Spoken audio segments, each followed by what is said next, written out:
Hola amigos, bienvenidos a Podcast Dojo, el podcast sobre karate y sus practicantes. Hoy tengo una invitada de lujo. Lamentablemente no pudimos hacer esta emisión en vivo, pero igual quería traerle esta entrevista a la audiencia porque es importante trabajar con una escuela clásica, tradicional, de esas de verdad, de esas que vienen de Okinawa, y también tiene una experiencia y una trayectoria profunda y muy especial. Y es la primera sensei que traigo de género femenino y me parece que también es un pilar para el aprendizaje y el ejemplo, no solamente para las mujeres que hacen karate, pero para los hombres también. Cecilia Sensei, bienvenida al podcast. Muchas gracias, Sensei Jorge. Tenía muchas ganas de venir, así que muchas gracias por ayudarme a coordinar tan pacientemente este momento. Sí, bueno, lo que pasa es que es una sensei muy ocupada y que no solamente que es muy ocupada, sino que está siempre por lo que te sigo por las redes, siempre estás en una trayectoria de aprendizaje, de entrenamiento y de docencia, ¿no? Son como tres constantes que se ven en lo que haces constantemente, por lo menos por las redes, por decirlo de esa forma. Y es el ejemplo que trato también de transmitirle a mis alumnos. O sea, no solamente estamos todo el tiempo en eventos participando quizás como organizadores, sino también hay que demostrar que nosotros tenemos que abrir la cabeza un poco e ir a seminarios de otros colegas que quizás no son del estilo, pero siempre tienen algo para dejarnos. Eso he notado cuando te sigo por las redes, un día están en un dojo abierto, por ejemplo, o de la revista Musou, por ejemplo, o te veo en eventos donde es Goju Ryu, o donde o sea, estilos que no son los propios. Eso no es. En la cultura del karate eso es bastante inusual, ¿no? Que tenga una mente abierta de esa forma. Porque en lo general, mi papá es más fuerte que el tuyo y mi estilo de karate es más lindo que el tuyo. ¿Por qué esa mentalidad? Es verdad, y eso es uno de los misterios que yo realmente no he podido develar, por eso ni me molesto tampoco, sigo adelante con mi camino. Pero sí veo que cuando todos se juntan siempre dentro de la misma organización. Las prácticas federativas a veces son complicadas de organizar y cuando se hacen tratan de no entrar en temas complejos porque es como que ninguno quiere sentir que choca con la versión de lo que hace el otro. Y nosotros a veces al ser de un estilo diferente, de Wichiryu, a mí no me importa si aprendo el Naihanchi de Wado, el de Shotokan, el Teki, o que aprendo el Naihanchi, pero de Shotokan, perdón, de Shorin Kyudokan, que también es bastante tradicional, el que ha llegado acá. A nosotros no nos interesa, porque al no tener nosotros Naihanchi, no hay ninguno que sea mejor. Son todos diferentes y todos tienen una visión distinta. Entonces, creo que a veces para nosotros es más fácil ir a seminarios de otra gente justamente por esta cuestión. De todas maneras creo que es una posición envidiable, ¿no? El hacer eso porque te suma todo y no te resta nada. Eh, y, y creo que aparte denota si uno no tiene una mentalidad humilde de aprendizaje, no aprende nada, ¿no? Llega un momento que te cerraste al conocimiento y a la habilidad de otras personas. Y a mí siempre que doy clases, por ejemplo, pido respuestas de los otros sensei que están participando y siempre resuelven un problema diferente a mí. Y digo, ahora es mío, gracias, ¿no? Pero es inusual. Antes de entrar yo sé que para vos es tu vida, es tu ADN, pero para nosotros los de karate japonés, el Uechi Ryu es un enigma, es como el Kuko de Okinawa. Pero antes de entrar en esa masa de información, quería que me cuentes, si es posible, Sensei, sobre ti. ¿Por qué karate? ¿Cuándo llegaste? Y cómo te quedaste, ¿no? Contame un poquito sobre tu historia de karate. Bueno, ¿por qué karate? No tengo ni idea, porque realmente a veces a los karatecas creo que lo que nos une un poquito es eso, de nadie sabe bien por qué eligió específicamente karate. ¿Por qué karate y no taekwondo, por ejemplo? ¿Por qué karate y no kung fu? O tantas otras opciones que uno tiene. Pero sí es cierto que cuando yo era chiquita, un día me levanté, porque tendría 7 años cuando me pasó eso, me picó algún bichito extraño y dije, mamá, quiero karate. Y mi pobre madre tuvo que ir a ver por todos lados a ver qué encontraba, y en el club más grande de la ciudad en donde yo vivía había un estilo de karate, que realmente nosotros no sabíamos que el karate se dividía en estilos, Mm. eso lo iba a aprender yo más grande cuando fuera adolescente, pero encontré un lugar que decía karate, se vestían todos como yo quería, me metí, y obviamente a los 7 años eso fue un juego. Fui con amiguitos del barrio y la verdad que hacíamos un desastre. Calculo que debo haber aprendido las 2 primeras catas del estilo, pero siempre en ton de joda, son de joda. Y después cambiamos hacia otras actividades, y en algún momento, hacia mis 14 años, dije: "Quiero karate". Pero ¿por qué? No sé, no tengo ni idea. Y volví al único lugar que conocía, al club más grande del barrio, en donde seguía exactamente la misma gente. Y me lo tomé con mucha seriedad, me interesó. Hace poco estábamos hablando con otro colega de otra actividad que decía, ¿por qué a veces los karatecas nos metemos con tanto ahínco a hacer carrera? ¿Y qué vemos de diferente en relación a otros deportes? Porque al principio cuando empezamos no tenemos bien clara la división sobre lo que es budo y sobre lo que va a ser la faceta deportiva. Cuando uno arranca es un deporte, es todo lo mismo, no nos damos cuenta de lo que hay detrás. Pero esta posibilidad de que año a año el conocimiento de uno se incremente tanto, que sea escalonado, que sea a través del aprendizaje de distintas catas, y cuando uno llega a aprender todo, que todo vuelve a empezar. Todo eso a mí en un punto me empezó a entusiasmar muchísimo, y por eso también agarré la actividad con tanta fuerza y con tanta seriedad, aún siendo chica. De hecho, mis padres me criticaban que le ponía muchísimo más esfuerzo a karate, que no faltaba nunca, que iba al turno de infantiles y al de adultos, estaba todo el tiempo dando vueltas alrededor de karate, y en el colegio obviamente no era lo mismo, no era una alumna ejemplar de la misma manera. Pero sí, sí, fue, digamos, una gran coincidencia. Y como nací en Huechiriu, después cuando fui creciendo y fui conociendo los otros estilos de karate que me gustaban, me interesaban, y en un momento, de hecho, practiqué, tuve suerte de que me acepten en algún dojo de otros estilos de karate, no me llamaba igual. Yo siempre volvía a lo mismo. Es como que cuando uno nace en esto ya le queda la sangre de Huechiriu, y es muy difícil cambiarse a otra cosa, más no incorporar otras cosas. Eso es también lo interesante. Uno se puede volver más permeable a incorporar cosas, pero es muy difícil dejar lo que uno digamos, sembró, o en donde uno sintió que nació, ¿no? Fue tu primer amor, y el único. Este, contá un Frase. po contá un poquito, entraste o sea, que ese dojo grande que al cual te referís de los 14 años era de Uechi Ryu, ya, está. Exacto. ¿Y cuántos años estuviste ahí? Habré estado unos 6 años aproximadamente. Era el dojo en donde Chosen Nakama, que es uno de los 3 introductores del estilo, él se había afincado ahí a enseñar durante muchos años. De hecho, él vivió en esa ciudad también durante muchos años, es Longchamps. Y él dejó ahí un grupo de karate que incluso continúan hasta la actualidad. Cuando él vino a la Argentina, no tenía un maestro en Okinawa al cual rendirle cuentas, o al menos esa es la historia que me llegó a mí, porque hay cosas de la historia de Sensei Chosen que no me quedan 100% claras.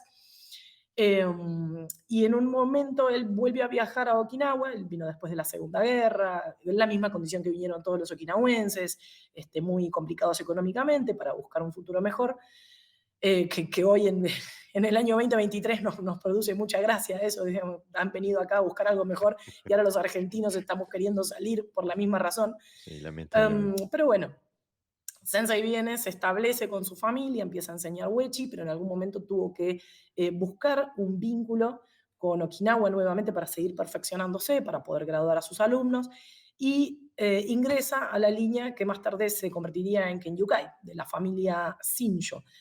Los Shinjo fueron una de las 3 familias emblemáticas alrededor de la historia de Uechi-ryu, porque fueron una de las familias que acompañaron desde sus inicios a Kambon Uechi, siendo esta ya la tercera generación de maestros que están dentro del estilo, en el caso de la familia Uechi, ¿no? Por orden fueron Seiryo Shinjo, que no trasciende mucho, Eligio Seiryu Shinjo, que sí fue un gran maestro que difundió también muchísimo el estilo, a la par que Sensei Kannei prácticamente, y Shinjo Kyohide, que hoy es Mm. décimo dan, muy conocido dentro del ámbito, porque también él, dentro de su trabajo de difusión, se ha encargado de generar mucho material digital para mostrar el estilo dentro de las redes. Creo que él es uno de los que más ha contribuido en los últimos años a la difusión del Wechi. No porque tenga una gran masa de alumnos, sino porque ha hecho un trabajo de difusión bastante importante. Eh, Ahí me perdí un cachito por dónde venía, porque en realidad iba por el lado de mi propia historia. Sí. Entonces estuve 6 años en ese dojo, luego migré a otros dojos dentro de la misma escuela, dentro de Kenyukai. Tuve la posibilidad de ir 2 veces a Okinawa, conocí 2 de los 3 dojos de Shinjo Sensei, de Shinjo Kyohide Sensei. Él tuvo 2 dojos en cadena, que en realidad es el mismo dojo que lo reconstruyó, si mal no recuerdo. Yo estuve en el 97, que fue el mundial de Okinawa, de karate okinawense, que hubo kata y kumite. Y después estuve en el 2013 en un viaje exclusivamente de capacitación. Así que tuve oportunidad de interactuar con Sensei Shinjo, de interactuar también con Sensei Nakama, quien hasta la actualidad está vivo, pero él no va a viajar mucho para acá, había que ir hacia allá para visitarlo, es un señor mayor. Y en el medio de toda mi carrera también tuve la inmensa fortuna de que me aceptaran dentro de dojos de Aikido para poder seguir practicando. Entonces, en un punto de mi vida se mezclaron dos cosas, un estilo de karate que es muy duro y un arte marcial que es excesivamente laxo, o al menos como lo presentan, ¿no?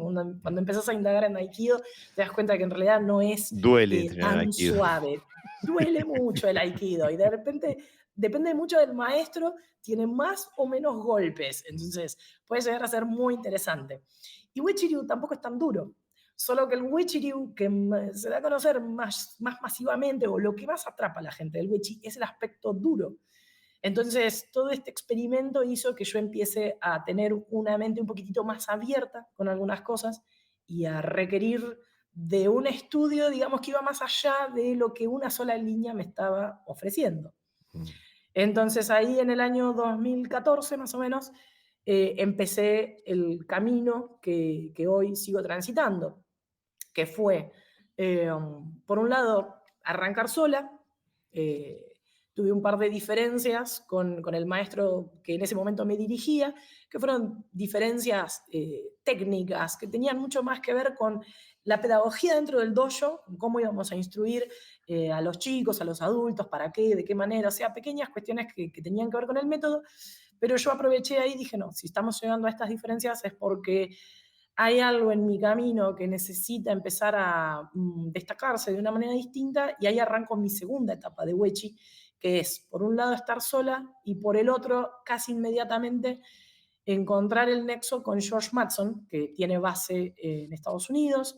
Si googleaste un poco sobre él, vas a ver que es el primer cinturón negro de Uechi-ryu fuera de Okinawa, y que tiene una mentalidad totalmente diferente. De hecho, viene también de una familia diferente, porque él es alumno de Ryuko Tomoyose Sensei. Entonces, pasamos de la familia Shinjo a la familia Tomoyose, y ahí se me abrió la cabeza con otras cosas de manera totalmente distinta. Incluso, te digo más, tengo que resaltar una cuestión idiomática, porque yo de las veces que iba a Okinawa no tenía capacidad de conversación con Sensei. Sensei Shinjo habla inglés, pero habla inglés hasta ahí. E incluso en mi inglés tampoco era gran cosa, entonces la comunicación que teníamos era bastante pobre, incluso a la hora de corregir. Él hacía uso de todos los recursos que podía para transmitir información, pero bueno, el mundo de las ideas requiere de un vocabulario más complejo. Así que por más esfuerzo que poníamos de los dos lados, eso era una traba. Y pasar a estudiar con el Sensei George fue una cosa fuera de serie, porque él mismo habla japonés e inglés, entonces pudo hacerme de nexo con un montón de ideas complejas a las que yo necesitaba urgentemente darles respuesta.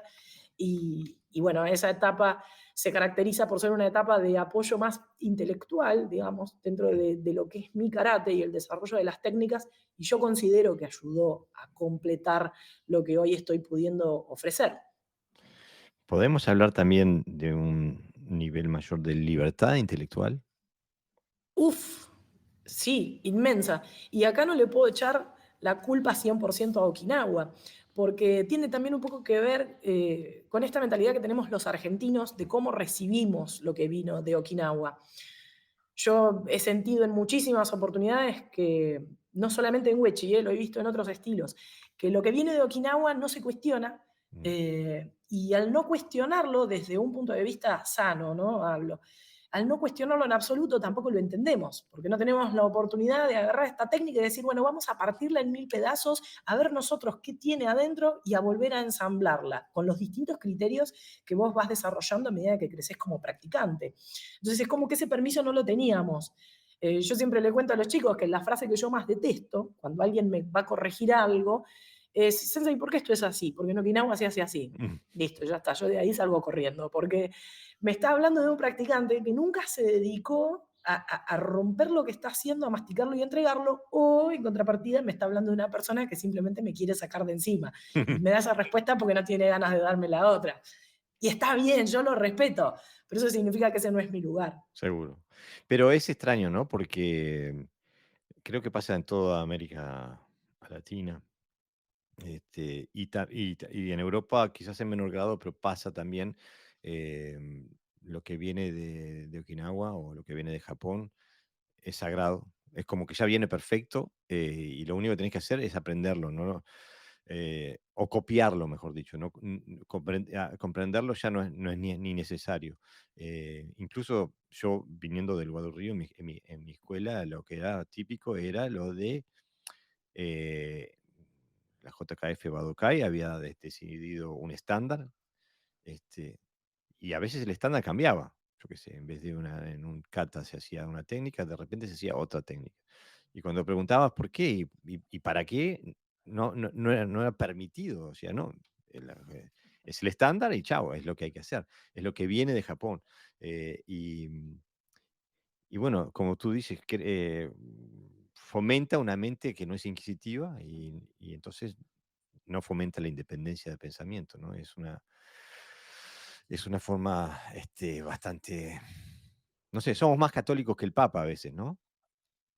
Sí, sí, sí, sí, exactamente. Yo creo que acá, por lo menos en mi región, hay mucha necesidad de un paternalismo, ¿no? Y que ese padre que nosotros elegimos que sea perfecto y le creemos 100% de todo lo que nos dice y ese padre no tiene defectos.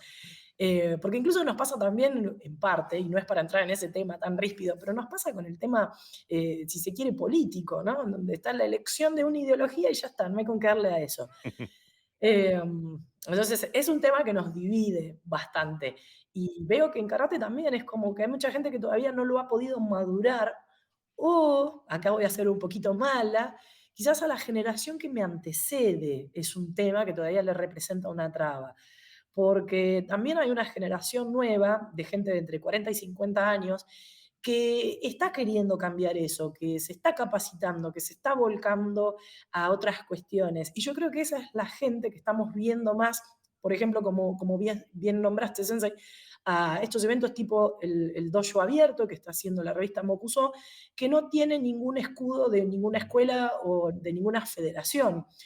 Entonces es un lugar en donde convergen los libres, vamos a llamarles, gente que no tiene ningún compromiso, que los ate y en donde les digan, no, vos solamente podés venir a lo mío, lo que dicen los demás no es correcto.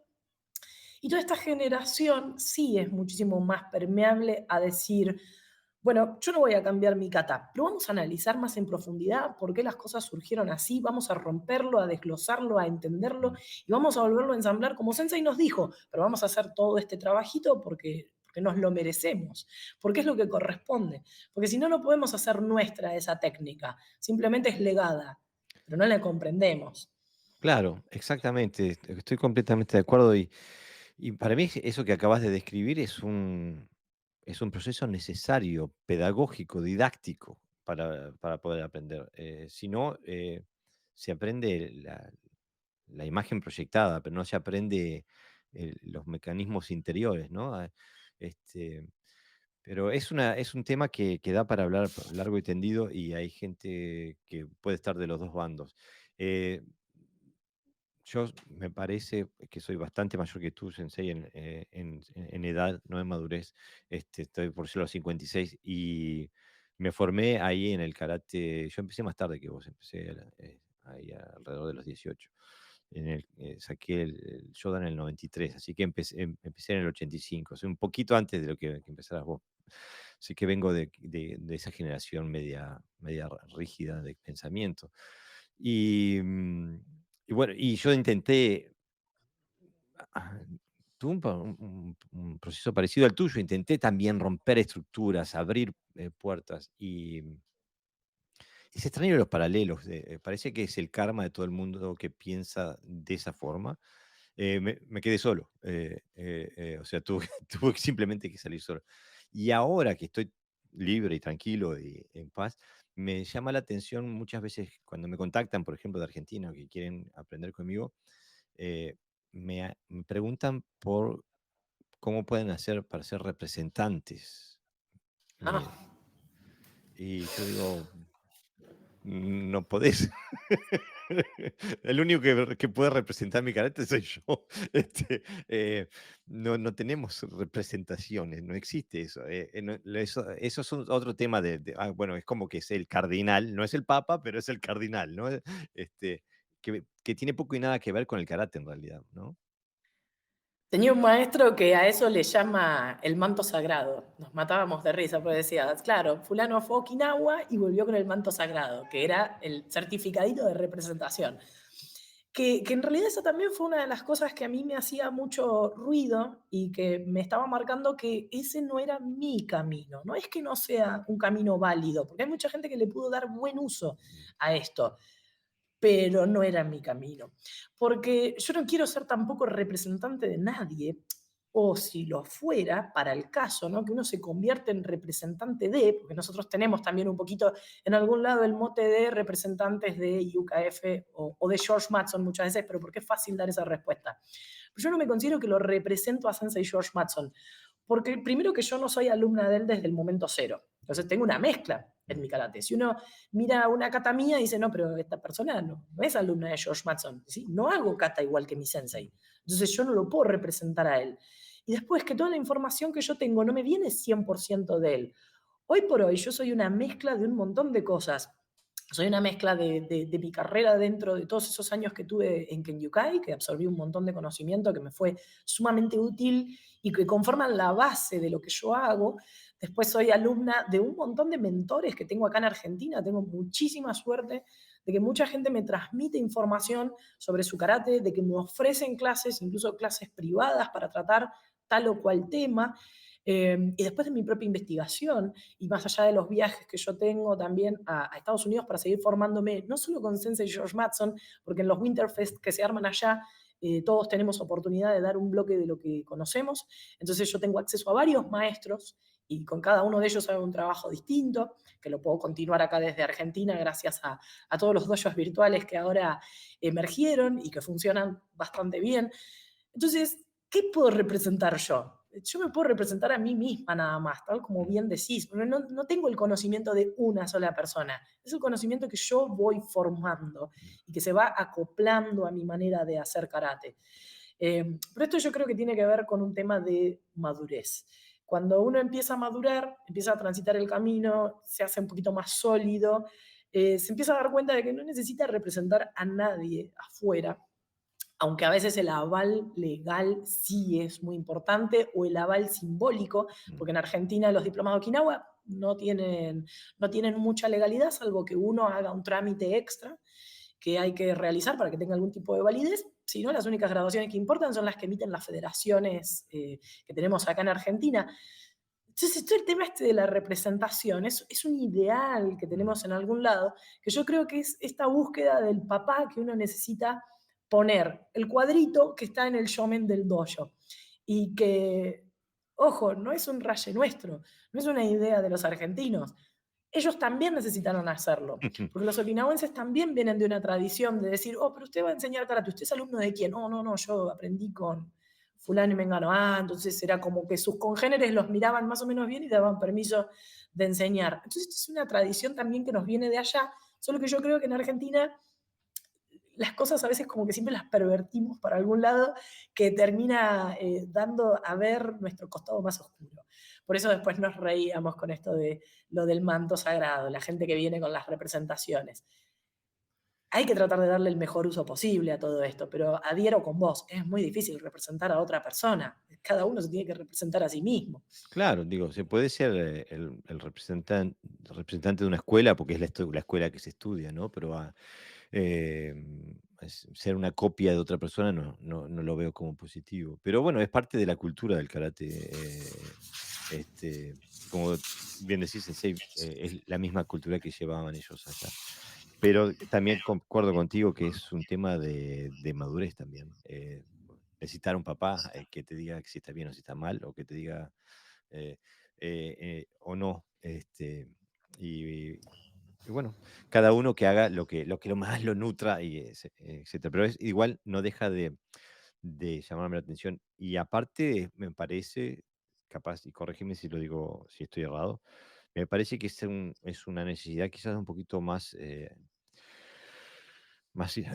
acentuada dentro de las escuelas clásicas o tradicionales, porque las escuelas eclécticas ya, no soy, me la invento la mía, pero, pero las escuelas tradicionales como que es importante poder tener un pedigrí específico, ¿no? Sí, ahora que lo decís, justo acabo de recordar algo que escuché en Okinawa. Hay muchas cosas buenas y muchas cosas malas que saqué de Okinawa y esta es una de esas en donde yo las dejé en la zona de los grises, que me acuerdo que un día Sansai se nos acerca y nos dice un solo padre. Hay que Mm, tener un solo padre, no se pueden tener muchos maestros, un solo maestro. mm, Y esa era una de esas cosas que me había quedado retumbando en la cabeza, esto fue en el viaje del 2013, y yo no estaba 100% cómoda con eso. Ojo, a lo mejor quizás yo no lo entendí bien a Sensei. Hay que ver qué vio él en ese momento, que yo estaba estudiando Kobudo por otro lado, hay que ver qué vio él que dijo, no, a mí no me convence mucho esto que está sucediendo acá y quiero dar un mensaje alrededor de esto.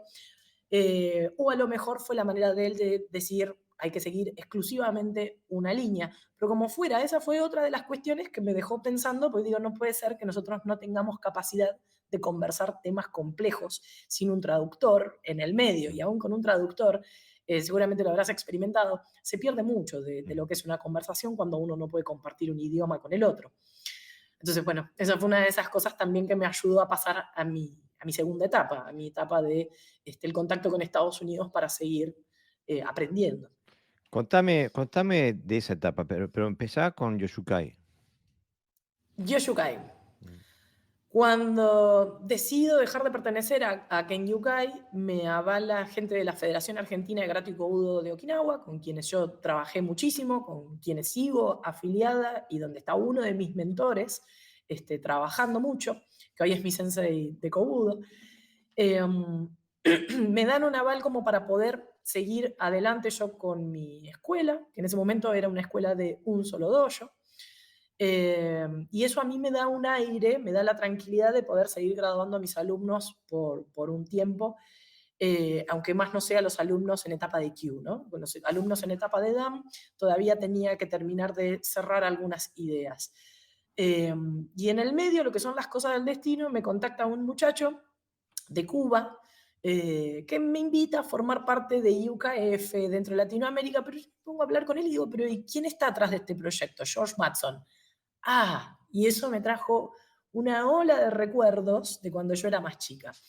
En el año 98, calculo yo, 97, que es donde Internet empezó a hacer auge en Argentina. Yo, como te comentaba, yo estudié comunicación social, a mí todo lo que es la comunicación siempre me apasionó y específicamente lo que más me gustaba era la comunicación por Internet, que era algo incipiente, o sea, nadie se imaginaba a dónde íbamos a llegar. Yo tenía una idea de que esto iba a ser fuerte, que iba a ser importante, pero a nivel empresarial nunca pensé que esto iba a tomar las dimensiones que tomó. En fin, en aquel entonces, y yo me puse, iba a decir, me puse a googlear, pero no existía Google, existía Altavista, entonces me puse a buscar ahí a ver qué encontraba sobre karate. Ah, buenísimo toda la información que encontraba. Wichiryu. Y el único que encontraba era el sensei George Matson, que si no recuerdo ya en el 98 había registrado el dominio wichiryu.com, que era una página, o sea, diseñada con los parámetros de aquella época y que fueron también uno de los primeros en insertar un foro de discusión.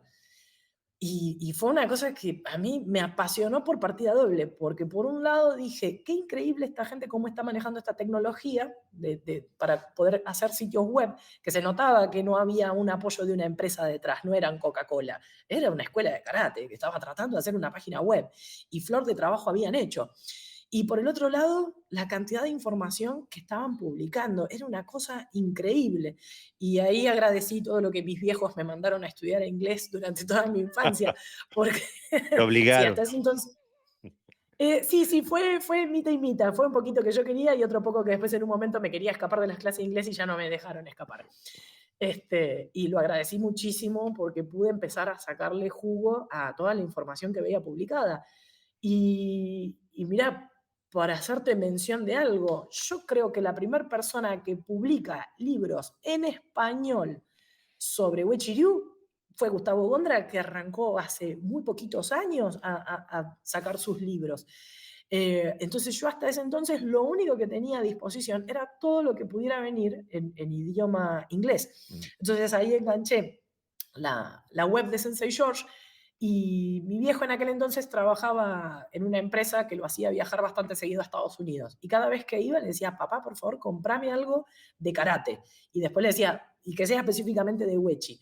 Entonces en uno de sus viajes él me traía libros de karate, generalmente de lo que encontraba, pobre. Y un día encuentra algo de Wechi Ryu y era obviamente un libro de George Mattson, que es el primero en sacar material de Wechi en inglés, que es un libro que todo el mundo lo va a conocer porque si lo buscan en internet es el libro del dragón, que tuvo, no sé, como 16 ediciones ese libro, que tenía muy poquito de historia, porque no es un libro... Sensei George no ha generado mucho material rico en lo que es historia del estilo Uechi-Ryu. Hay otros autores más interesantes para eso. Pero sí fue muy interesante que es el primero que saca la serie técnica. Entonces saca todos los ejercicios con el nombre en japonés. Vamos a hacer la aclaración, el nombre en japonés lo mejor que lo pudieron redactar, porque los yanquis tienen muchos problemas para redactar correctamente el japonés, por la misma fonética que tienen ellos.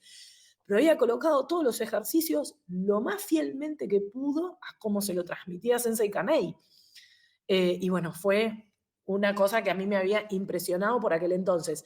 Después lo desestimé porque había seguido por otros rumbos. Seguro. Era muy fiel a la escuela de karate okinawense en la que yo estaba estudiando, donde después también apareció un autor muy bueno, que es Alan Dollar, que hizo un libro en inglés en donde hizo un muy buen compilado de lo que era la historia de Uechi-Ryu, que si bien la inclinó hacia el lado que a él le correspondía, que era la familia Shinjo, igual no dejó de lado todo el resto de material que correspondía. Digo, para referencia, por si alguien lo está escuchando, ese es uno de los mejores libros en inglés para comprar en este momento. Entonces quedé tan maravillada con aquella información que cuando este muchacho de Cuba me contacta y me cuenta quién estaba detrás, dije, no, yo enseguida le tengo que escribir a este hombre. Y así, tan naturalmente, me puse en contacto con el Sensei George para indagar sobre cuál era la actualidad de su escuela. Entonces me empezó a contar más o menos en qué estaban, cómo funcionaba IUKF, y me empezó a contar sobre el proyecto de karate a distancia. Corría el año 2015, 2016 aproximadamente, 2015. Totalmente antes de su tiempo, porque Es, y rompiendo con estructuras culturales, yo qué sé, digo, me imagino, digo, ya veo, me imagino ya todas las puteadas que de haber comido por haber nombrado eso. En 2015, por favor.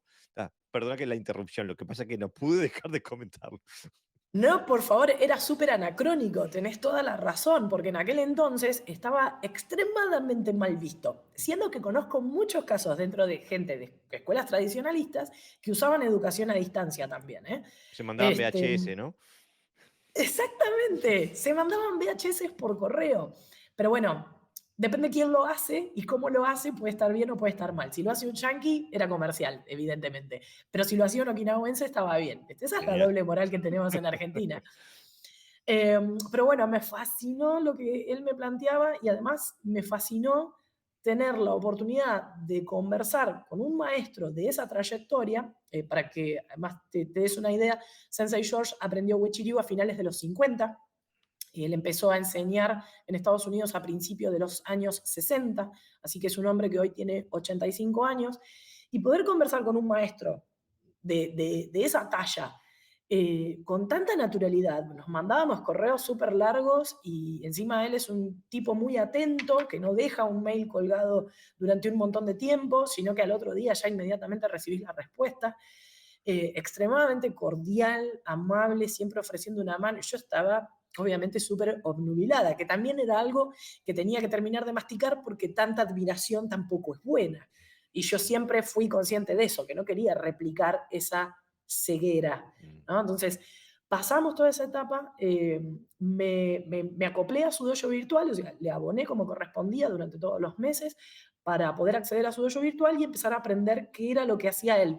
Pero aprendí por doble vía, porque como te imaginarás, como soy muy curiosa con el tema de las tecnologías, quería aprender cómo se manejaba este hombre para dar clases a distancia. Eso me producía una curiosidad fuera de serie. Y por el otro lado, a ver cuáles eran las diferencias que iban a empezar a surgir técnicas entre su Uechi-ryu y el mío, y los por qué. Que esta era la primera vez que yo iba a poder hacer un montón de preguntas de por qué esto era así, y que del otro lado iba a recibir una respuesta, Si que hasta no, ahora no la tenía. si no era siempre el cómo, ¿no? La respuesta era siempre cómo hacerlo, no por qué o, este, Y el cómo, hasta ahí nomás, ahí depende del nomás. caso, porque yo creo que el karate que llegó acá y que durante mucho tiempo se quedó así, hoy está evolucionando, era el karate de las dos fotos, ¿no? La foto de la posición inicial y la foto de la posición final. La Ah, transición es ¿qué problema tuya. qué pasó entre medio? La transición es problema del practicante. Que eso es una cosa que hoy me doy cuenta, que nosotros antes enseñábamos así, era posición inicial, posición final. Mm, ¿Cómo llegaste? Tu problema. A lo sumo te iban a dar alguna indicación, ¿no? Venimos por acá, andamos por allá, pero no era algo que nos atrapaba tanto en materia de estudio. Y hoy nos damos cuenta que la foto de inicio y la del final no era lo importante, sino que lo importante era lo que estaba en el medio. Y hoy exactamente. quizás estamos más obnubilados con ese camino. El equilibrio está en darle bolilla a todo, ¿no? Yo siempre me trato de manejar mucho en esta idea, de darme cuenta cuál fue el blanco, cuál es el negro, y ser consciente de que ninguno de los dos va a ser el que me va a ayudar a mí, sino es la inclusión del todo. ¿Ah? Por eso por eso te comentaba que yo era consciente de que tenía una etapa de obnubilación con el Mm. Sensei George, que tampoco es del todo correcta, porque no me deja visualizar el todo. Pero bueno, ya arrancando de ahí uno cuenta con más elementos como para poder ir moviéndose y sabiendo qué cosas agarrar, qué cosas no agarrar, con qué cosas hay que tomárselo con calma. Y en lo que fue el dojo virtual, empecé a aprender la manera de él. Hoy por hoy los dos tenemos un dojo virtual, él sigue manejando el suyo de una manera distinta y yo hice que el mío se apoye sobre otras tecnologías. Pero básicamente cada vez que nos juntábamos era una clase, yo me maravillaba y me terminaba matando de risa, porque no puede ser que este hombre, que tiene 40 años más que yo, me dé clases de karate y de cómo usar mi propia computadora, porque básicamente hacía eso. Era un genio. Yo la verdad que disfrutaba tanto de esas llamadas por Skype, y hoy por hoy las hacemos más por Zoom, pero ya no tanto técnicamente, sino que nos juntamos a hablar de otros temas, ¿no? Pero al principio era, primero, absorber todo el material que le enviaba, es muy ordenado, él tiene todos sus temas bien divididos por videos, por épocas, por graduación, entonces íbamos haciendo un review de todo el material, que ahí yo también tardé mi tiempo en entender qué era lo que él esperaba de mí. Ahí hubo una pequeña brecha, digamos, en donde yo iba tomando todas las cosas y las ejecutaba, pero habré tardado, sin exagerar, 2, 3 años en darme bien cuenta de cómo él esperaba que yo procese la información. Así que ahí hubo, yo no sé si fue un gap digamos, del idioma, que quizás había alguna cosa que no nos estábamos entendiendo por otro lado, o simplemente fue el tiempo que había que tomarse dentro de la relación para terminar de entender bien cómo enseña él, cómo aprendo yo. Son las dos cosas que tienen que unirse. Entonces, por un lado aprendía lo técnico y por el otro lado, cómo gestionaba el dojo virtual, que consistía básicamente en que yo le envíe videos y después nos reuníamos y él ha sido un trabajo brillante de ir mostrándome mi video cuadro por cuadro y hacer sobre el video todas las anotaciones y mostrándome. esto que está acá, fíjate que está fuera de línea el codo, fíjate que está fuera de línea para tu altura, tu talón. Entonces era muy meticuloso y eso también me fascinó, porque después lo pude aplicar conmigo misma y seguir adelante evolucionando. ¿Tá? Ya no tanto necesitando solo el espejo, que a veces el espejo en algunas cosas te miente, fui Mm. descubriendo, es muchísimo más efectivo el video, con la posibilidad de hacer el slow motion y de ver cuadro por cuadro. Para mí fue un cambio gigantesco, porque la verdad que nunca me había apoyado en las tecnologías así para aprender y después obviamente que me iba mandando un instructivo o me iba dando ejercicios de apoyo para ver cómo lograr lo que él me estaba indicando que yo tenía que lograr y dónde me salía. Fue mucha información en muy poco tiempo, creo que todavía la estoy procesando, por más que han pasado varios años, y sigo aprendiendo con el método que él me fue transmitiendo a través del dojo virtual. O sea, creo que esa fue una de las grandes cosas que me ayudó. La verdad que me impresiona escucharte, Sensei, porque ahora con todo esto del podcast, que ya tiene 3 años, estamos por el episodio 173, acabamos de publicar. He conocido un montón de gente, he entrenado con un montón de gente, entrenamos en línea o con Zoom, nos hemos encontrado físicamente también, he estado en Argentina, en Uruguay. eh, y si hay una cosa que es muchísimo más abundante que el proceso que acabas de describir. Yo tuve dos senseis en mi vida, uno un japonés y un inglés. Y el inglés, me acuerdo que me decía en inglés, me decía, "The mind of a bigot is like an eye. When you shine on it, it closes." O sea que la mente de un ortodoxo, por así decirle, es como una pupila. Cuando le pones luz, se cierra. Em, y eso me parece que es mi experiencia empírica, lo corrobora constantemente, que uno encuentra gente que quiere información, pero cuando se la das, en realidad no la quiere. ¿No? O sea, no puede aceptar el proceso de transformación, el proceso de metamorfosis, el proceso de desechar cosas que te creías que eran válidas y aceptar nuevas, todo ese proceso alquímico casi, interno, ¿no? De aprendizaje, de transformación, de transformarse en algo nuevo y por lo tanto dejar de ser alguna de las cosas viejas. Todo eso es un proceso que si no se encara bien puede ser muy doloroso. Y la gente, porque nosotros, todo el mundo es humano crear identidad alrededor de lo que hacemos, de lo que nos apasiona, ¿no?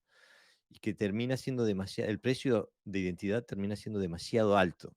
En cambio, a ti no te noto nada, te noto livianita, libre de peso.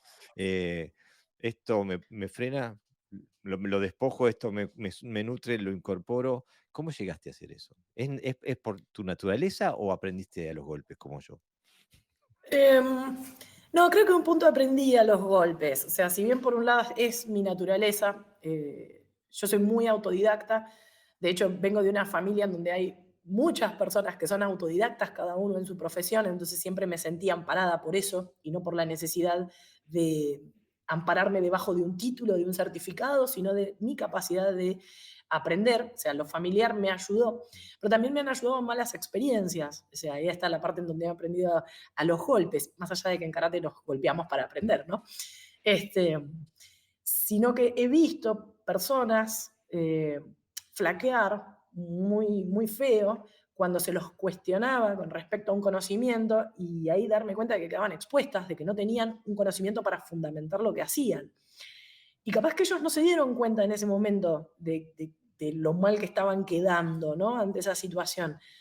Pero yo me quedaba pensando y decía, no, yo el día que yo lidere un grupo, no quisiera jamás que mis alumnos tengan que ver esto, ¿no? Porque yo había algo que siempre iba haciéndolo con la conciencia de la responsabilidad que yo tenía hacia los que me seguían.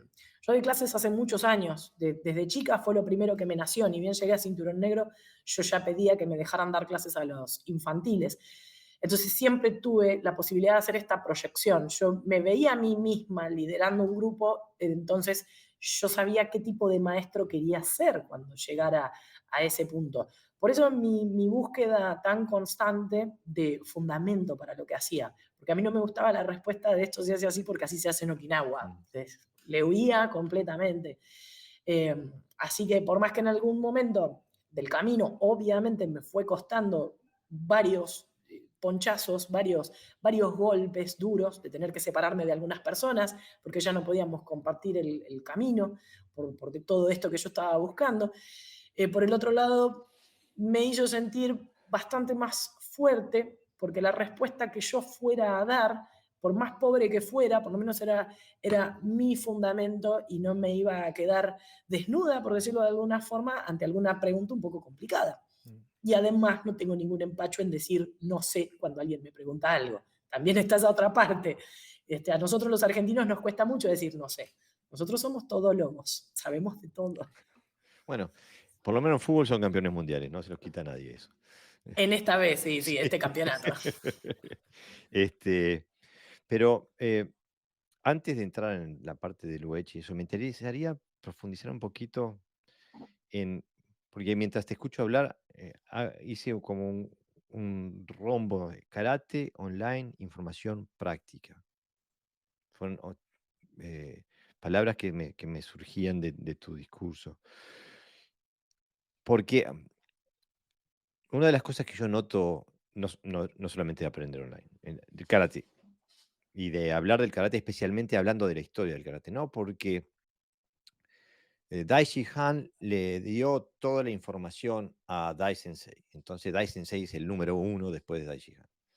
Em, y también una observación que he hecho en mi propia vida, recibir un- un trozo de información y que la gran diferencia que hay entre tener información y que esa información se transforme en habilidad. O sea, hay un abismo entre información y habilidad. eh, y que quizás pueda ser, si no se maneja con muchísimo cuidado, quizás pueda ser lo más difícil por ejemplo, el entrenar a distancia, el de tener un maestro a distancia. Yo hice lo mismo que tú antes de la internet. Entonces yo lo que hacía era viajaba al sur de Inglaterra y yo le había puesto el nombre a mi sensei, le había puesto el hombre con el alfiler. Porque yo iba a Inglaterra hasta un par de semanas, entrenaba 12 horas por día, él me daba un montón de cosas, después me iba para, volvía a Dinamarca, estaba 3, 4, 5, 6 meses yo solo y trabajando con lo que él me había dado, pero sin un control, sin una referencia, sin nada. Llegaba de vuelta a Inglaterra, mirá, aprendí todo, la tengo clarita y luego hacía y yo hacía y a empezar de vuelta. No, no empezar de cero, pero había, ¿me entiendes a lo que me refiero? ¿No? Entonces, ¿podrías elaborar cómo funciona ese proceso contigo y con Sensei Matson? Sensei George también es el hombre con alfiler, porque a veces yo le he mandado a mi kata esperando que me destroce y me mandan unos mensajes bellísimos diciendo qué bien que te está saliendo esto, aquello, y otras veces le mando mi mejor kata que yo digo, bueno, con este, si lo hubiera presentado en un torneo, tengo que salir mega campeona, y pic, me lo pincha por todos lados.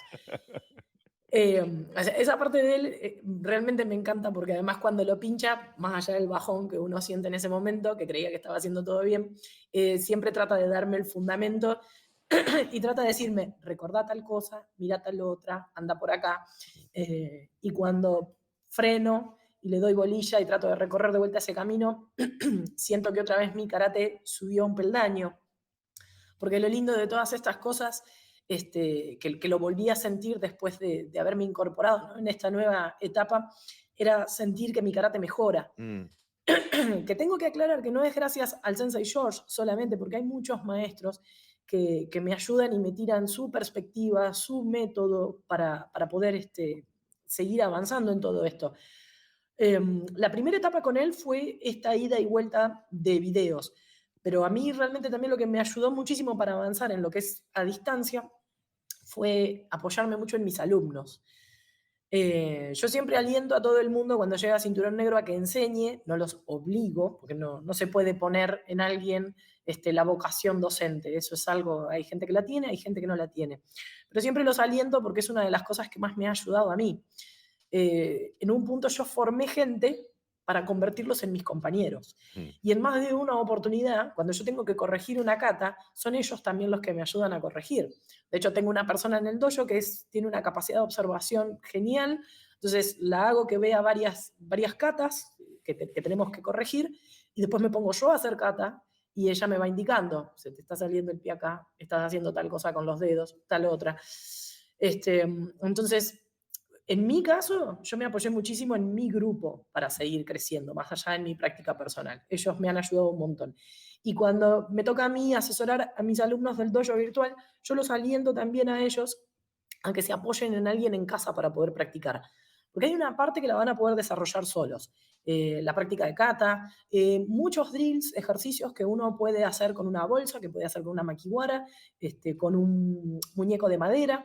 Nosotros alentamos mucho a la gente a construir sus propios elementos en casa, a la gente del dojo virtual, que no es gran cosa lo que necesitamos. A veces con un árbol, un palito para poder hacer un brazo de madera y una soga, ya podemos hacernos un compañero de práctica estático. O si no, lo mismo con un cinturón. Tenemos un montón de ejercicios del tipo. Pero en un punto necesitamos lo impredecible del otro. mm, Y ahí es cuando alentamos a la gente a que tomen un compañero que puede ser en casa, puede ser tratar de que si se juntan con otro compañero del dojo virtual, hagan equipo, depende de dónde viven. Los que vivimos cerca de Buenos Aires ciudad, una vez cada 2 meses por lo menos alquilamos un lugar y hacemos una clase que es abierta a todos los dojos de la escuela e invitamos a todos los del dojo virtual, porque en realidad era para ellos la clase. Después empezó a nutrirse de los chicos de los otros dojos y a mí me sirve muchísimo. Pero es un elemento importantísimo, lo impredecible del mm, otro. Porque en definitiva, en kata la regla soy yo.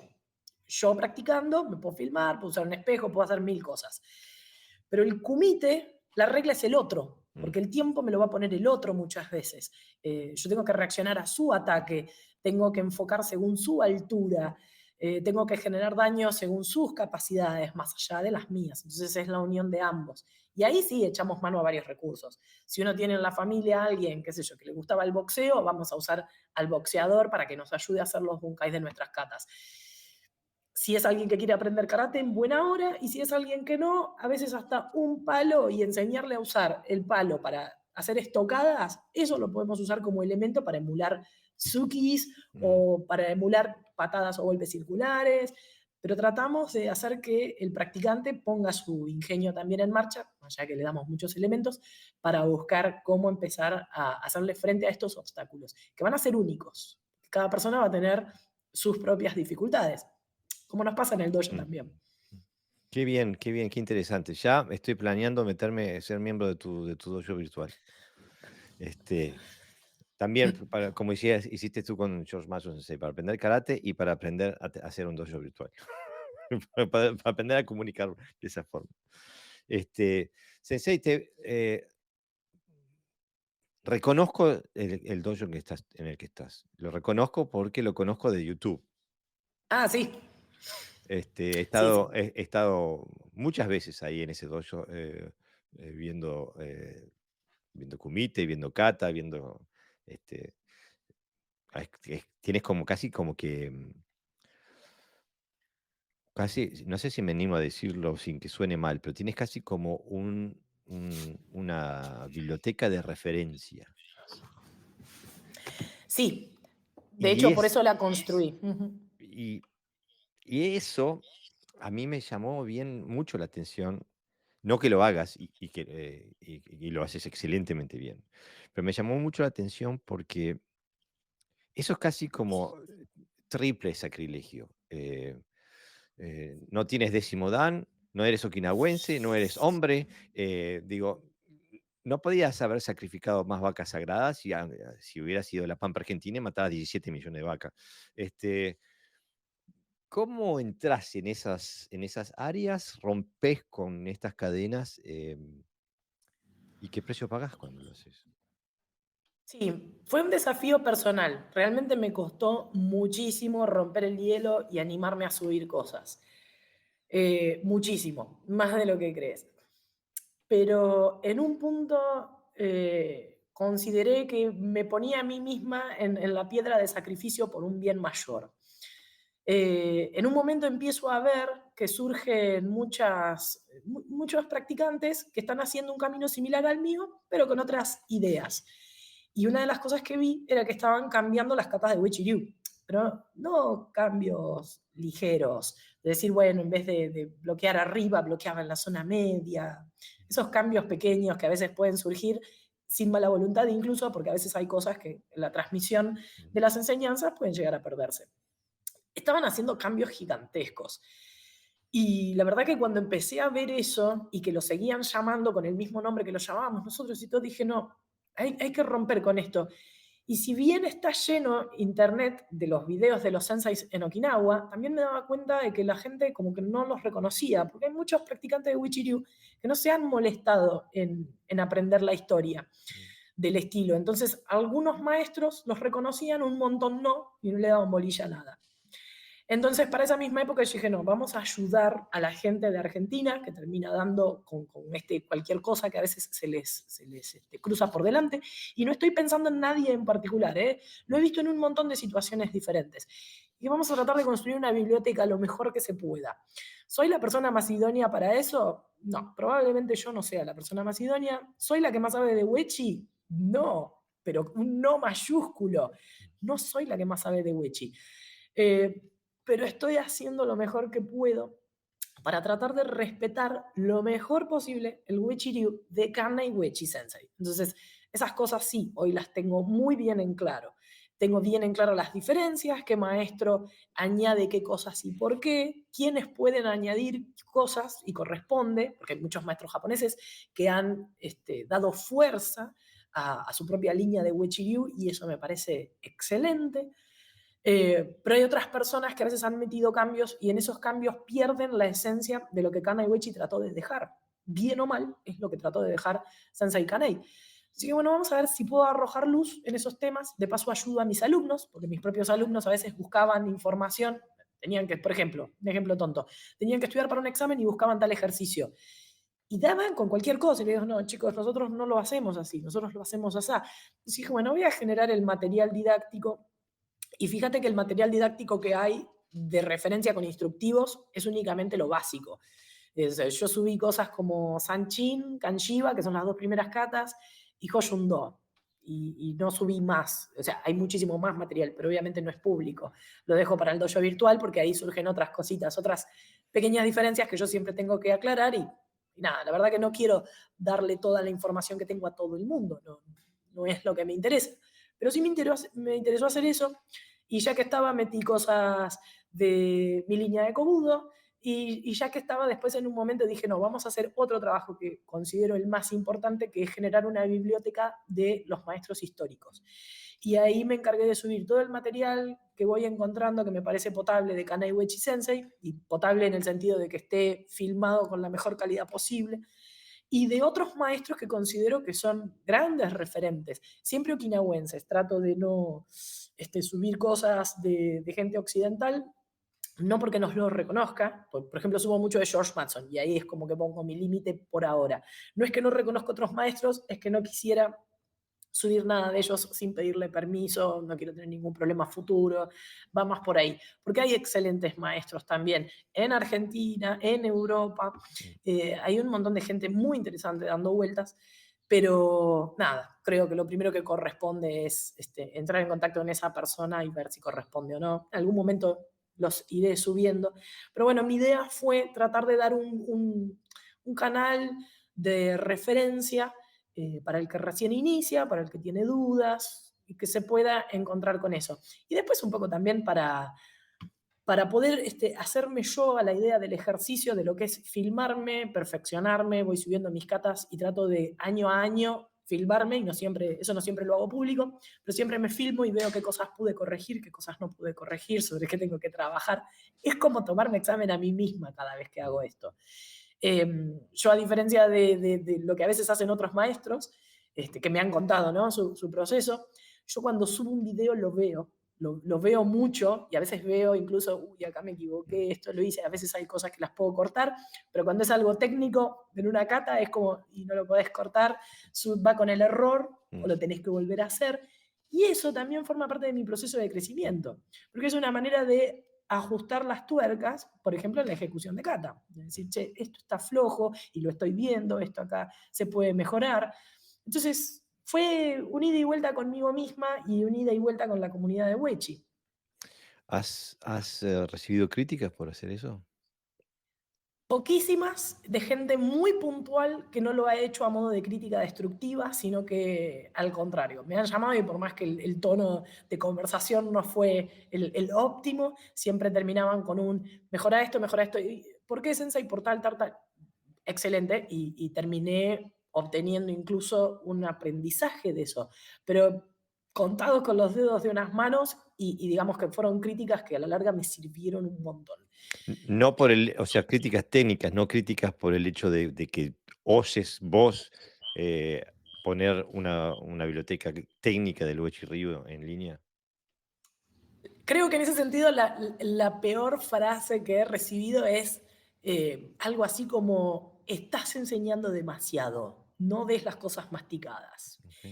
Y es una de esas cosas que, guarda, que yo me quedé con esa frase que me dijeron y digo, ok, tomo nota, porque la verdad que es un maestro de trayectoria el que me lo dijo y digo, no, en muchas cosas sí, tiene razón. Por eso también solamente liberé material hasta cierta graduación. O sea, el que quiera aprender de tal cata en adelante, que me contacte por otra vía y lo vamos haciendo a través del dojo virtual, pero no público. Terminame de contar un poquito más del proyecto Yosukai. ¿Qué es la Yosukai? Yoshukai, el nombre Yoshukai es algo así como la casa en donde se nutre la excelencia. Porque yo misma lo que voy buscando en mí misma justamente es esto, es perseguir el proyecto, perseguir el camino en el cual yo voy perfeccionando todo el tiempo lo mío, que es en donde hacía énfasis recién, que incluso cuando hago mis videos los uso yo misma para perfeccionarme todo el tiempo, ver con un ojo muy crítico todo lo que tengo que mejorar. Pero el emblema, que lo tenés acá atrás mío, eh, tiene un símbolo un poquito más completo y si bien usa muchas cuestiones que podés discernir automáticamente como de la tradición japonesa, tiene simbología que yo la considero más occidental o universal. Por ejemplo, tenemos en el medio el hachiman, las tres esferas que van a girar para el lado derecho en color dorado, ¿no? Para nosotros el Hachiman siempre va a tener que ver con Sanchin. Sanchin son las tres batallas, tres conflictos, los tres aspectos a unificar, que tienen un montón de significados. Que gire a la derecha significa que va a ser la corriente de Japón, que el Hachiman viene de Japón, cuando gira al revés es Hidari-Gomon, que tiene que ver con un movimiento más tradicional de Okinawa. Más que movimiento tradicional de Okinawa, para ser más específicas, es un movimiento antiimperialista japonés Ah, que o sea, exalta lo okinawense. ok. Sí, en un momento hice la investigación, creo que lo hice en video y también hay un artículo en la página web que habla sobre el Mitsutomoe, que son las tres esferas, y en un apartado ponemos cuáles son las razones por las que en Okinawa podemos encontrar el Mitsutomoe girando al revés, haciendo Mm. Hidari Gomon. Eh, Se lo usa como escudo medio antiimperialista japonés, o sea, es una corriente bien okinawense, pero también tiene otros significados que exaltan los valores de solidaridad de Okinawa mismo. Pero Realmente no me acuerdo ustedes, exactamente toda la historia. todavía no entramos en la historia del Uechi, Ujú. pero el Uechi nace ya con un problema con la colonización japonesa, ¿no? Kambun Uechi sale rajando justamente porque no quiere ser parte del ejército imperial japonés, ¿no? O sea, ya hay no sé si pertenece al partido pro-chino o al partido independentista, pero evidentemente hay una resistencia, hay una posición política también en contra de la resistencia a la asimilación de Okinawa a la Ryukyu dentro de Japón, ¿no? Que, Sí, y es una parte de la historia que no nos llega nunca porque la historia la cuentan los vencedores y hoy hablamos, por ejemplo, de Funakoshi, de Mabuni, de Choyun Miyagi, que si hubiera sido, si lo hubiéramos trasladado a Argentina, yo qué sé, y hubieran sido federalistas y en contra, digo, los hubiéramos puesto contra una pared y los hubiéramos fusilado a todos por traidor a la patria, digo. Si los vemos desde la perspectiva política. Y a veces nos olvidamos de que el karate no existe en un vacío histórico y político y económico, que los senseis son formados por las mismas fuerzas que nos forman a nosotros, que forman a la historia. Entonces, después que terminemos esta sección, me gustaría que entráramos en la parte de Uechi para comprender cómo llegamos, por ejemplo, a lo que estamos hablando ahora, ¿no? Sí, sí, sí, porque eso le da contexto a muchos cambios que Y, vamos a ver que en China se encuentran las cosas de manera totalmente distintas que en Okinawa, aunque todos hacemos Sanchin, que es el Sansan, mm, pero ¿por qué cambió? ¿Por qué cambió? Este, Solo pregunta rapidita nomás. ujú, Acabo de poner yoshukai.argentina.com. ¿Está correcto? sí, sí, sí, sí, es guión medio.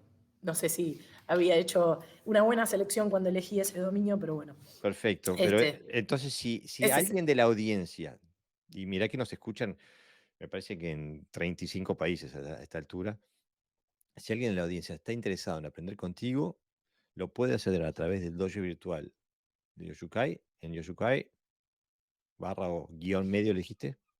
sí, punto com. Argentina.com. Este, y que invito a la gente a hacerlo.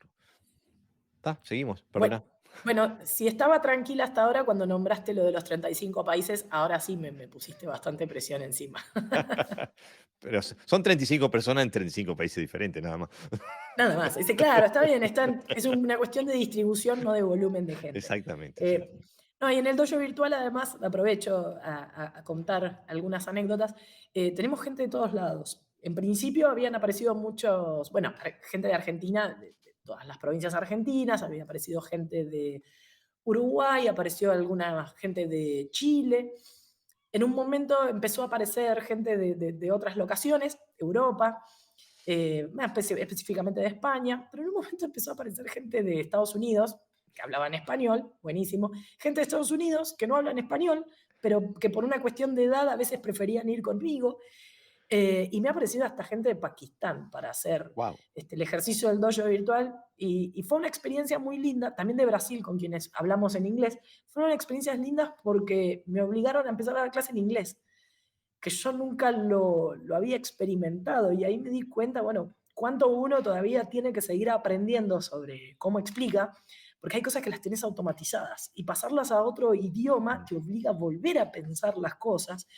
Y a mí lo que me gusta, lo que me fascina es este proceso que me obliga a todo el tiempo tener que volver a revisar las cosas. ¿Ah? Puede ser que a veces esto parezca de decir, che, pero qué persona insegura está todo el tiempo revisando algo que aprendió hace 30 años. Pero en mi caso es lo que me hace dar saltitos de conocimiento, ¿no? Dentro del mismo camino. Mi estilo de karate no es un estilo de karate muy grande. Nosotros no tenemos 30 y pico de katas, como puede pasar con Shito Ryu, que no sé, tienen 40 y tantas. Nosotros somos un estilo cortito, 8 katas oficiales, de las cuales en realidad son solo 3 las rectoras, las que nos dan el fundamento. Entonces, si uno no se dedica a todo el tiempo estar revisando esa base, ese fundamento, no puede extraer el oro, ¿no? Entonces, por eso nosotros en el medio del emblema, para no irme tanto, tenemos el dorado. Porque nosotros queremos que a través de esta batalla constante de cuerpo-mente técnica, que cuando hablamos de mente, el kanji también incluye el corazón, es mente-corazón, técnica-cuerpo. Esas son las 3 batallas que más voy a incorporar yo en mi estudio de Sanchin. Lo ponemos con el color del oro. Fuera de eso, hay 3 aspas que también giran en la misma dirección. Y las 3 aspas por fuera girando, con las 3 esferas por dentro girando, simbolizan que todo lo que esté adentro va a ser igual afuera. Todo lo que está afuera va a ser igual adentro. O sea, hay una retroalimentación que es, digamos, un principio que ya es un poquito más profundo, pero que yo lo saco un poco de tradiciones occidentales. Entonces, es lo mismo que se hace en Japón, ¿no? Que a través del perfeccionamiento de algo que está afuera, perfeccionamos también nuestro ser interior que está adentro. Y cuando ejecutamos kata, de alguna manera, la ejecución externa nos da una pauta de cómo está el practicante internamente también, o sea, habla un poquito del equilibrio entre estos dos aspectos. Y vas a ver que todo eso está dentro de un círculo, o sea, se forma dentro con las tres esferas en dorado, es un sol, pero por fuera hay una luna. Entonces ahí aproveché yo a meter algo que sí, que yo supongo que es únicamente característica de nuestra escuela por estar liderada por una mujer, que es el tema del principio masculino, el sol, con el principio femenino de la luna. Fue mi manera de expresarlo, en donde tenemos que tener en cuenta que ambos aspectos, que van a estar dentro de todos los individuos, no importa si es varón o mujer, cada varón tiene un aspecto femenino, cada mujer tiene un aspecto masculino, ambas cosas tienen que trabajar también en equilibrio para poder generar un crecimiento. Así que verás que es un emblema ayornado por la influencia de mi persona dentro del camino que estoy transitando. Fantástico. Y la escuela hoy, ¿cuántos son más o menos? 3 dojos me parece que tenés, ¿no?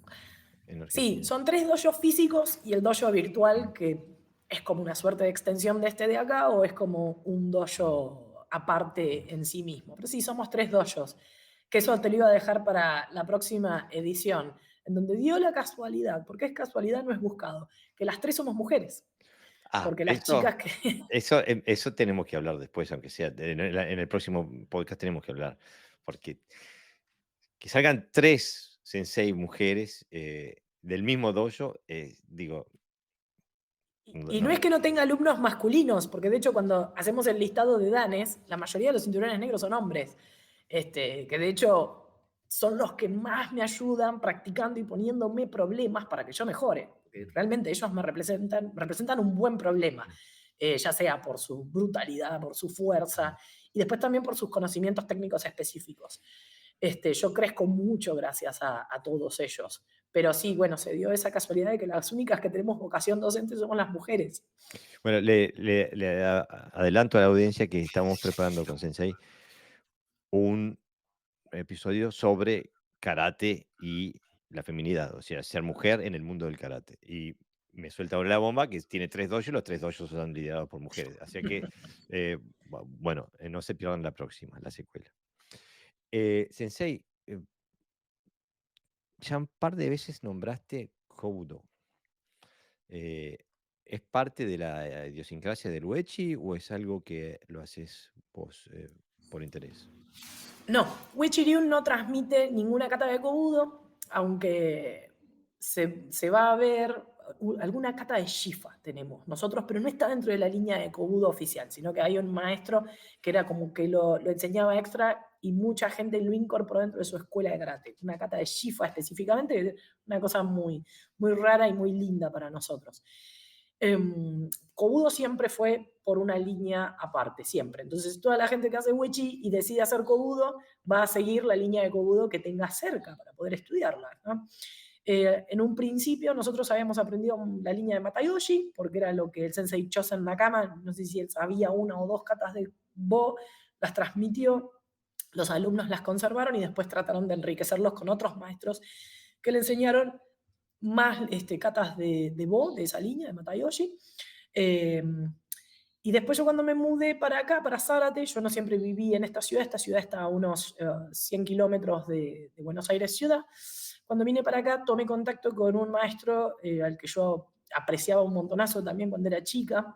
Él fue el que fundó la Federación Argentina de Karate de Kobudo Okinawense y siempre me gustó el karate que él hacía. Él hacía Shorin, fue alumno de Brickman Sensei, después estuvo en Seibukano y por hoy está en una organización independiente, y siempre me había fascinado lo que él hacía. Así que en un momento, mientras yo estaba dentro de Kenyukai, lo contacté, ya tenía más posibilidad de traslado y empecé a aprender Kobudo, primero con un alumno de él, después con él directamente.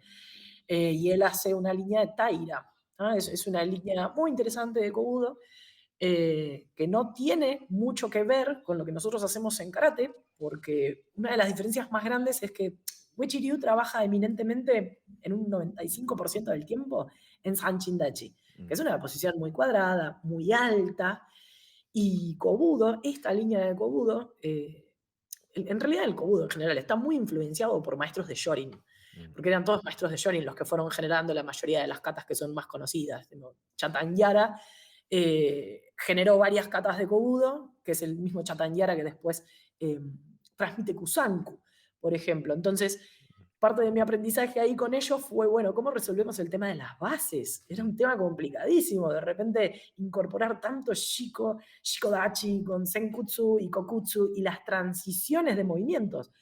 Porque Uechi-ryu, por ejemplo, hace un paso y ahora todo lo que venga se va a hacer en Sanchin-dachi. Tiene que hacer otro paso y pasar a otra posición más abierta, pero todo lo que suceda se va a hacer en esa posición. No hay transiciones en el medio. No es que coloqué los pies así, pero en un momento voy a hacer Senkutsu, en otro momento Kokutsu y en otro mm. Shikodachi. No, Uechi-ryu camina y cambia de base, y vuelve a caminar y cambió de base y ejecuta. Acá no, eran cambios constantes. Así que fue una etapa muy divertida. Yo siempre cuento lo mismo. Cuando arranco un arte marcial nueva, pasó con Aikido, me pasó con Kobudo. Mínimo estoy un año y medio en que soy la persona que está ahí, que va al revés que todos los demás. Todos hacen la cata para la derecha y yo salí para la izquierda. Me cuesta, no tengo facilidad, me cuesta horrores. Me río mucho hoy por hoy de lo que me pasa. Pero hasta que engancho, me cuesta un montón. Una vez que engancho, listo, no hay quien me pare. Pero Kobudo me costó un montón. Y mi sensei de Kobudo, que si me está escuchando, quiero que lo sepas, va rapidísimo cuando enseña. Entonces, aquel primer año y medio, que él se lo debe acordar, era muy gracioso, yo me perdía muchísimo. Hasta que pude engancharle la vuelta y empezar sobre todo a entender cómo hacían las transiciones de base más allá de todo lo que sucedía arriba con el arma, que me costó un poco amigarme porque lo manejan. Taira maneja el arma de manera muy distinta como lo hace Matayoshi. Taira está todo el tiempo cortando con el bo porque es una lanza que perdió su hoja, mientras Matayoshi maneja un palo, en donde es Mm. todo el tiempo más golpe, más contundente.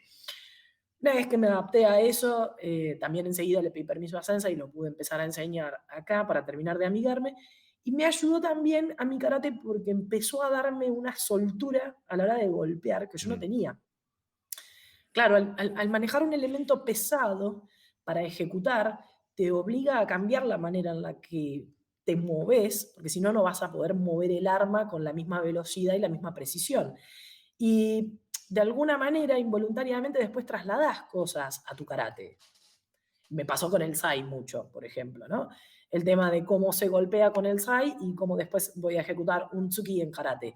Hay un tema del manejo del peso con el SAI que después involuntariamente lo llevas a tu karate, mm. siempre tratando de controlar de no irte de ciertos parámetros. Tampoco vamos a cambiar la línea solo porque yo encontré algo nuevo.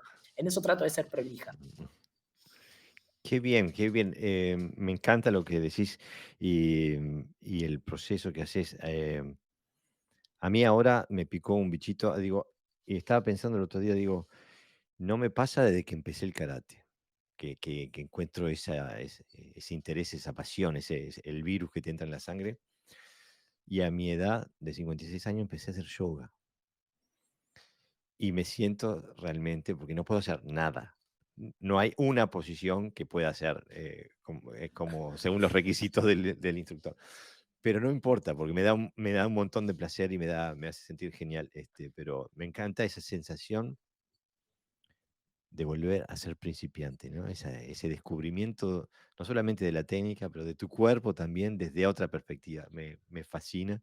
Digo, bueno, ahora son dos cosas que voy a hacer hasta que me muera. Esto y aparte del karate, ¿no?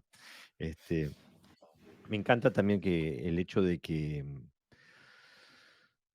ya veo que es una constante en lo que haces tú, Sensei, es que no te dejas limitar por las convenciones o las formas. Parece que sistemáticamente las rompes, en el sentido de que, de que de lo de en línea, de lo de cobudo, de lo de mujer, de lo de... hay un montón de cosas que me parece que es una constante y me parece que eh, alguien dijo, no sé, se le atribuyen siempre a distintas gentes, ¿no? Pero alguien dijo, no haga los que hicieron los maestros, sueña sus sueños. Y los maestros justamente fueron aquellos que se atrevieron a hacer todo lo que estás haciendo tú ahora, ¿no? O sea, a romper con la norma, a levantar la vista, a hacer algo nuevo, Eh, pero somos extremadamente reprimidos si hacemos esto, ¿no? Eso. Y yo estoy seguro que ni a Kambun Uechi Sensei, ni a Choyun Miyagi, ni a nadie de estos monstruos del karate vino alguien, le dio un certificado de maestría, le dijo, señor, usted es un maestro, haga lo que quiera.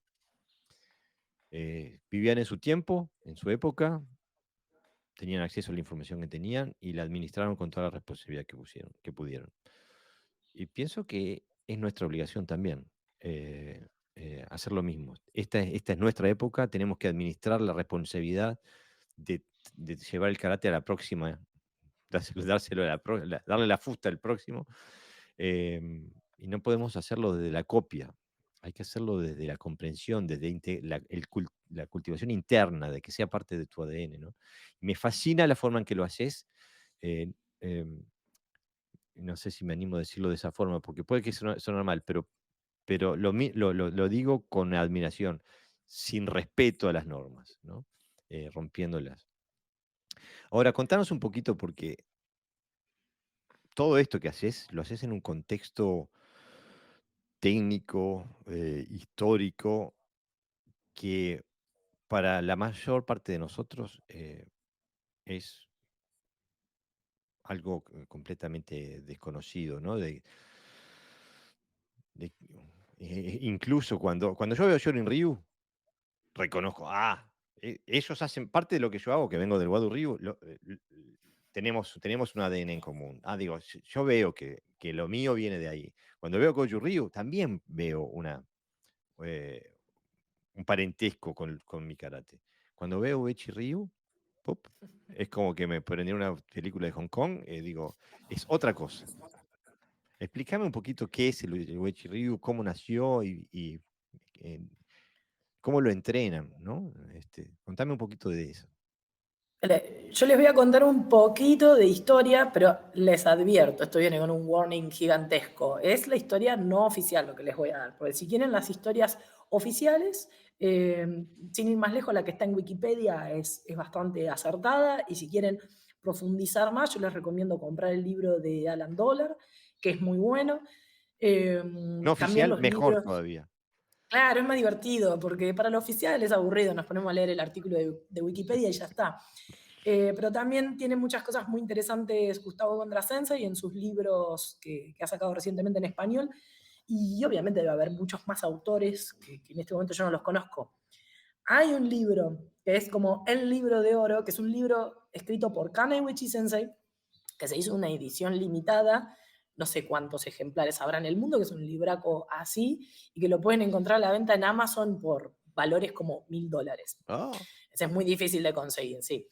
Y están todos en japonés. Después yo tengo la inmensa suerte de que a mí me dieron un libro de los maestros sucesores de Kaneiichi, que formaron una organización que se llama Okikukai, eso no viene mucho al caso, que hicieron su mismo libro, la misma versión, pero está todo en japonés. Entonces son libros en donde es muy difícil extraer cierta información, que volvemos a lo mismo. El idioma muchas veces es un gran problema a la hora de la transmisión del conocimiento. No siempre es el tema de la gente quiere o no quiere enseñar, sino si pudo o no pudo aprender ujú. correctamente. Y después está su voluntad, si quiere o no quiere enseñar de determinada forma. Y vos fíjate que yo hago énfasis en esto del tema del idioma, porque en principio Kambun Wechi debe haber tenido un problema similar. Él era okinawense, los okinawenses ya en aquel entonces, porque él nació en 1877. En aquel entonces en Okinawa ya se hablaba japonés, pero había una predominancia importante de gente mayor que probablemente hablaba uchinauchi, que es Mm. el dialecto originario de Okinawa. Y él tiene que viajar a Japón, siendo todavía perdón, a Japón, no, a China, siendo un adolescente, escapando de los líos bélicos que se formaban ahí entre China y Japón. Como lo iban a reclutar de prepo por la edad, los padres deciden alentarlo que se exilie y vaya al sur de China. La leyenda cuenta que él que era un adolescente, que tenía muchas ganas de aprender artes marciales. Y la verdad que hay muchas cosas que yo las tomo así, como que es leyenda, Mm. es la historia bonita que trasciende. Pero no tenemos información suficiente para saber cómo era ese Kambun-Wechi adolescente, qué ganas tenía realmente de una cosa u otra. Se dice que él hacía boyutsu, en la aldea, o sea que ya tenía una idea mm, de algún tipo de arte marcial. Llega a China y él tenía un problema de dicción, además de que era okinawense, entonces debe haber estado bastante segregado dentro de la comunidad de ahí.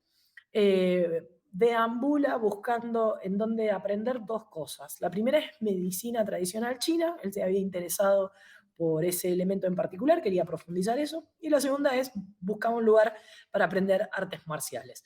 Aparentemente el primer lugar en el que cae para hacer artes marciales no se sintió muy cómodo porque había una serie de alumnos avanzados que para ayornar la historia le hacían bullying por su tema de dicción. Entonces él bastante ofuscado se va a buscar otro lugar y acá es la parte donde para mí es el cuentito lindo, que yo realmente no sé hasta qué punto es verdad. Encuentra una academia a cargo de un hombre que se llamaba Yushiwa, que él pide aprender porque lo había visto hacer alguna hazaña que lo había impactado y el maestro le dice que no, no le iba a enseñar. Entonces, esto imagínatelo, para mí es bien la parte de película, el maestro Kambun se queda sentado en la puerta pacientemente esperando a que el maestro lo acepte. Esto es muy de las historias iniciáticas. Y en un punto el maestro Yushiwa le da un fuertísimo dolor de cabeza y los alumnos del maestro lo van a buscar a Kambun Wechi porque dicen, este muchacho estaba estudiando medicina, puede salvar al maestro o puede mejorar su condición. Ahí le prepara uno de sus, iba a decir un brebaje, digamos, no, no sabría cómo decirlo, pero vendría a ser algo similar a lo que hoy es la fitoterapia, porque trabajaba con hierbas. mm. Le da ese medicamento, el maestro mejora y a cambio promete tomarlo para, para enseñarle su arte. Me acuerdo que un día estudiando la historia de Goshu Ryu, me encontré también con algo similar dentro de la historia de Goshu, por eso digo que acá hay muchos mitos, ¿no? Creo que fue, no sé si fue Higaonna Sensei el que Mm. salvó a la hija de quien después le fue a enseñar todo lo que sabía, que siempre encima en las historias me encanta, porque cuentan así, el maestro le enseñó todo lo que sabía al discípulo y el Todo. discípulo ahora está. Si uno se queda ahí con esas cosas y dice, che, yo conozco la realidad, esto no es así. Pero bueno, la historia contó eso y durante 13 años, 13 también es un número que aparece muchísimas Mm. veces en todas las historias de las artes marciales, Hasta los nombres de los aprende katas. hasta en el nombre de las Mm, catas, mm, exactamente, mm, Seisam. mm, Se queda en China, en donde en un punto aprende todo el estilo, o habría aprendido todo el estilo, y Yu Shiwa le da un certificado, que en japonés lo traduciríamos como el Mekkyo Kaiden, mm. en donde le dice usted ya es maestro del estilo Pangainun y puede salir a enseñar. Que ahí es la primera vez que aparece el nombre Pangainun dentro Mm. de nuestra tradición. Pangainun significa mitad duro, mitad blando. Goju. Mágicamente Goju-Ryu también significa lo mismo. Entonces, sí, yo cuando empecé a leer la historia de Goju-Ryu dije, che, acá hay algo raro, muchas coincidencias. Pero bueno, después lo dejé. Vamos a tratar de no buscar coincidencias donde no las hay, porque parezco conspiranoica de las artes marciales, y no es mi intención. Sensei enseña en alguna ciudad de por ahí cerca de Fujian, enseña su Pangainun y un alumno, esto es la historia oficial, se pelea con su vecino y en esa disputa que tuvieron, la pelea pasa a mayores y lo mata con una técnica que había aprendido del Pangainun. Kambun Uechi, ofuscado, se vuelve a Japón, no va a Okinawa, sino que va primero a Japón, donde durante muchos años trabaja en silencio sin que nadie sepa que era un maestro de artes marciales. Hasta ahí la parte oficial. En la no oficial se ha empezado a especular muchísimo con que la disputa no fue entre granjeros, sino que fue el propio Kambun quien mató a otra persona. Mm. Hay teorías que dicen que Kambun en realidad trabajaba como guardaespaldas y que tuvo que matar a alguien dentro del marco de su profesión. Hay quienes dicen que él falló en proteger a alguien, entonces que alguien murió por su responsabilidad, digamos.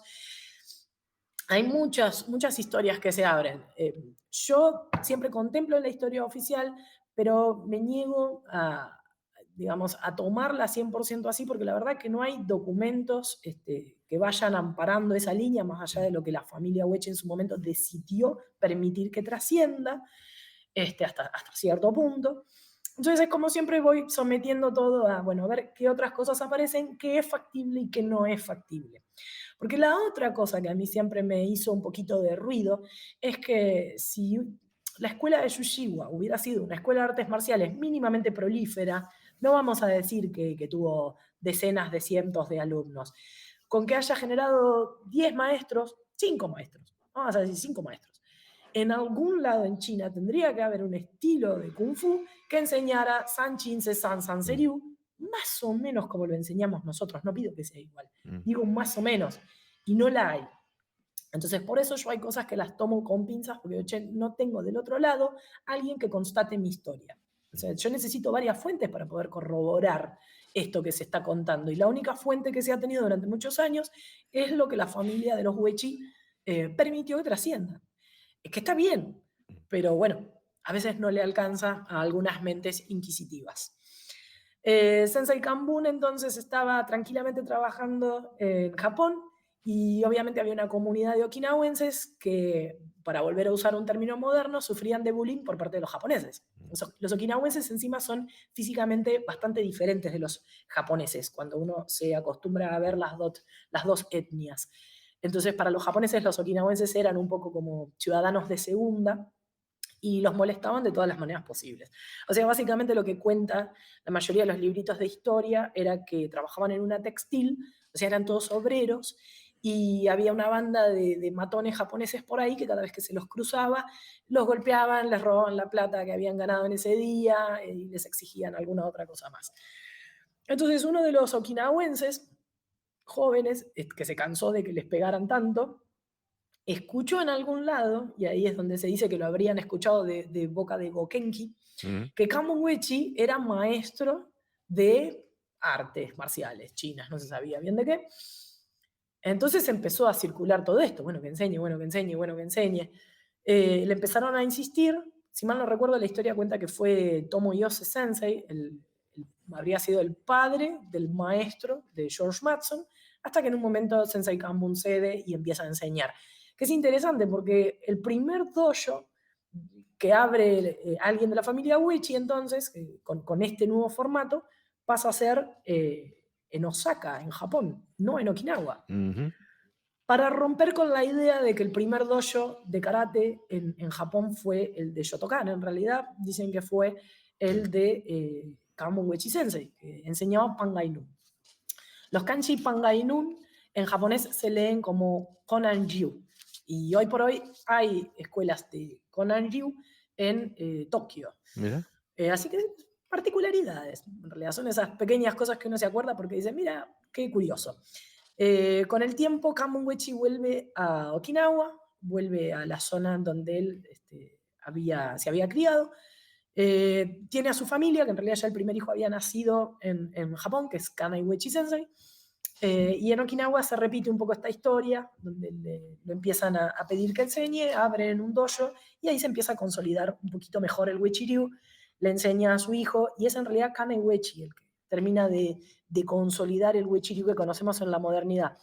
Pero esto le da un poco de contexto a por qué nosotros somos tan distintos, porque es el último estilo importante de Okinawa en ingresar a la isla.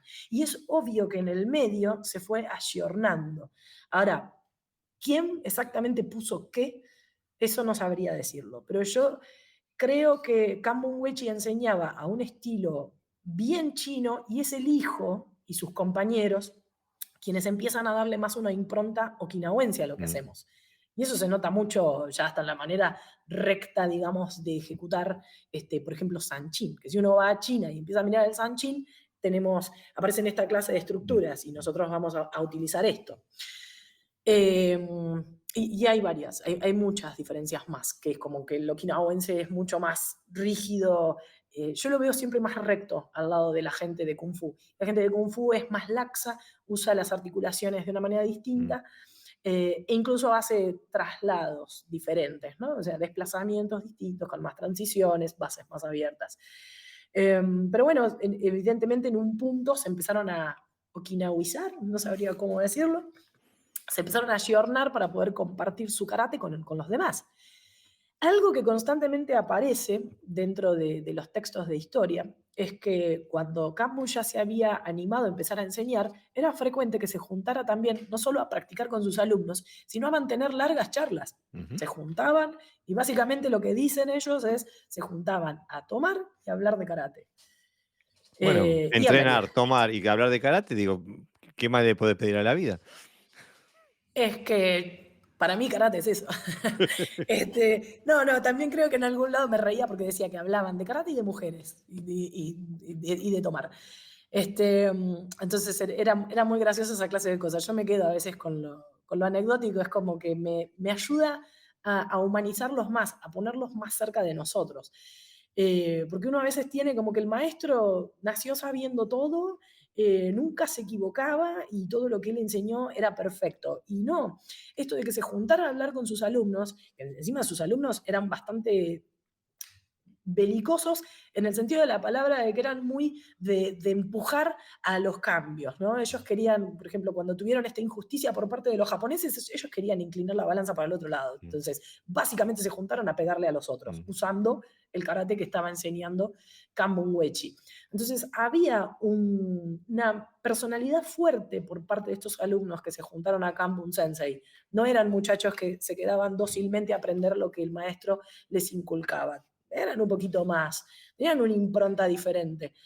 Y ya en Okinawa, toda esta personalidad debe haber seguido, porque esta es la parte especulativa mía, debe haber seguido dentro de la escuela, y la generación de Kanai Uechi, el hijo mayor de Kanbun, prosiguió adelante con el tema de los cambios. El padre enseñaba el estilo de karate diciendo que era Panga Inun. El hijo, con su padre en vida, decidió bautizar a esto Uechi-ryu. Entonces yo calculo que hay todo un proceso detrás. Mm. Yo por un lado tengo esta fantasía, si se quiere, porque hasta que no tenga documentos para probarlo es muy difícil sacarlo de ahí, de que Kanai Uechi lo que hizo fue sincerar el proceso de su padre. Con esto de que en China no encontramos nada que se parezca actualmente a Uechi-ryu, aunque más no sea las 3 katas que se dice que Kanbun trajo de China, da lugar a especulación, da lugar a decir, bueno, pero ¿qué pasó? ¿Por qué no sobrevive otro estilo de Kung Fu con lo que nosotros hacemos? Y mi idea es que él debe haber aprendido cosas en varios lugares y debe haber desarrollado sus propias cosas. Más allá de que alguien le debe haber dado una certificación, eso no lo voy a poner en duda, pero yo no sé si esto es producto de un maestro. Yo no sé si nosotros hacemos bien todavía en tener la imagen de Yushiwa en nuestros dojos, porque yo no sé si le tenemos que agradecer a él todo lo que después hemos recibido. Yo creo que este es un trabajo de desarrollo del propio Kanbun Uechi, que él Mm. ya arrancó desarrollando cosas. Eh, Él tenía una relación de ida y vuelta muy interesante con Gokenki, que fue alguien que influenció mucho en los maestros de la época. Ujú. Se dice que Gokenki tenía digamos, una relación muy de agradecimiento hacia Kanbun y lo reconocía como alguien que sabía más artes marciales que él. Pero esta es la historia contada desde gente de Uechi. Yo no sé si era así, yo no sé si eran pares, yo no sé si Kanbun no aprendió más de Gokenki que Gokenki de Kanbun. Son cosas que me cuesta todavía dilucidarlas. Y después Kanai Uechi, siendo el hijo mayor, lo único que debe haber visto es el trabajo del padre, y yo creo que en un momento sincera todo él poniéndole Uechi-ryu al estilo, haciéndose cargo de este es el estilo de Uechi. No es el estilo de Yushiwa, no es Pangainu, Mm. este es el estilo de Uechi, de la familia Uechi. Y bueno, después Kanai Uechi Sensei es el que termina de ayornar el estilo, no porque haya hecho cambios en las katas de base, o al menos no es lo que trasciende, sino es el que crea o da pie a crear 5 katas más que son el refuerzo del estilo, porque si no era muy difícil de enseñar.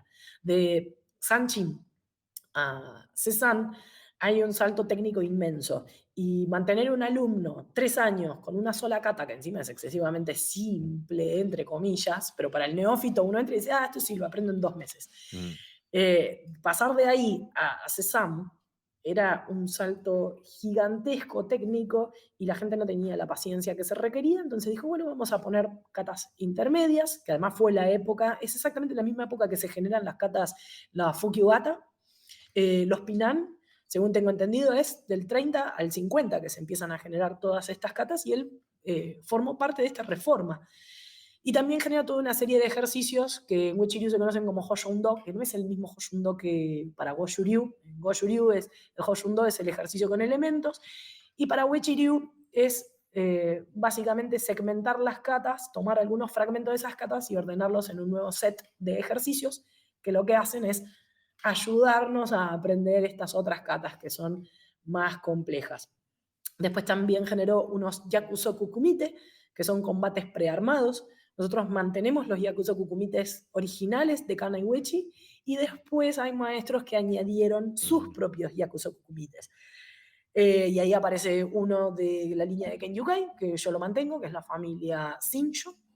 Y después no hay muchas diferencias entre las líneas de Uechi. Hay una línea que añadió una kata o dos, nadie quita nada, o sea, nadie debería quitar nada, y sí hay líneas que optaron por cambiar los Yakusoku Kumite por los propios, pero después todos tenemos los mismos ejercicios Hoshundo, todos tenemos medianamente los mismos bunkai de solo 2 katas, que fue lo que hizo Karnai. Después cada uno añadió los bunkai que creía necesarios para la toma de exámenes. Y después, bueno, como diferencias, yo trato de ponerme en la cabeza de la gente que practica otros estilos de karate, ¿no? Me pasa de interactuar con gente de Shotokan que nunca habían visto Uechi-Ryu y se quedan, tal como vos decís, no entienden qué pasó. Y visto desde afuera y analizando estilos de Kung Fu, lo que hacemos no se parece a nada. Yo he tratado de practicar varias líneas de Kung Fu, no de manera seria, sino de ir y a compartir clases específicas porque vi cosas que me interesaban. Y nosotros tenemos cosas de Wing Chun, tenemos cosas del Kung Fu de los 5 ancestros, tenemos cosas de la Mantis, tenemos cosas de un montón de estilos de Kung Fu, pero no somos ninguno.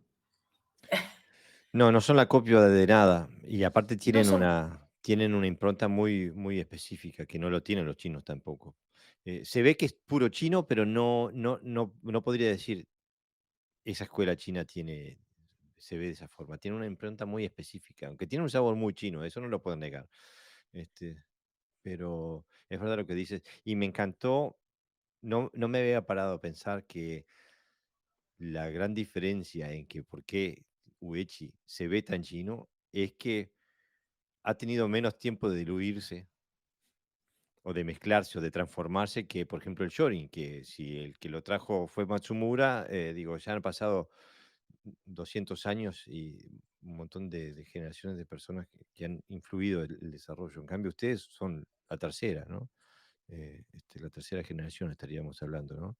De lo de Chikambun, Kanai, Ahora a la cuarta, sí. la cuarta.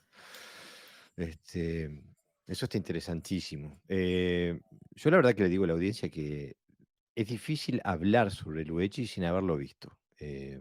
Aparte ustedes también tienen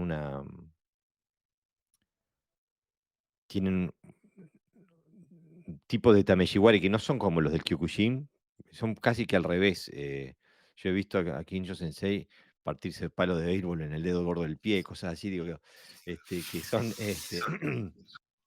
son casi inhumanas ese tipo de cosas, ¿no?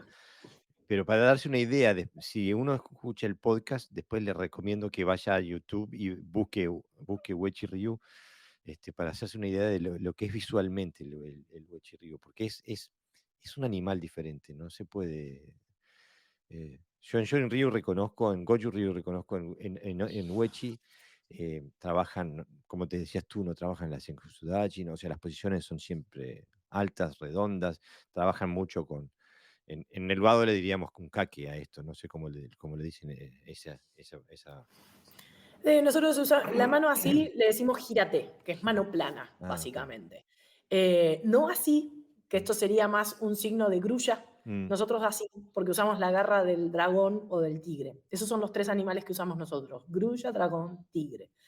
Pero ordenado de manera distinta, porque no hay una preeminencia de la grulla, como a veces puede pasar, o que se dice que tiene Goju. mm. Hablo de Goju sin tener una profundidad de conocimiento sobre ellos, pero ellos tienen una preeminencia de lo que sería la grulla blanca, y nosotros no. Nosotros, en teoría, debería haber un equilibrio de los 3 animales.